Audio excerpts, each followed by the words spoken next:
Alam nyo ba kung bakit may anchor ang logo ng Philippine Marine Corps? Marami ang nakakapansin dito pero iilan lang ang nakakaalam ng tunay na kahulugan. Una, dahil ang Marines ay nasa ilalim ng Philippine Navy, ang anchor ang malinaw na simbolo ng kanilang pinagmulan at pagkakaugnay sa hukbong dagat. Sa tuwing makikita mo ito, para bang nagpapaalala na ang Marines at Navy ay magkasama, iisa ang misyon, iisa ang tungkulin, ang protektahan ng bayan, lalo na ang ating karagatan.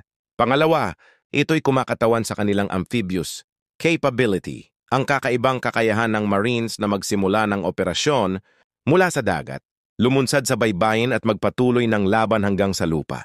Hindi lahat ng puwersa militar ay kayang gawin ito.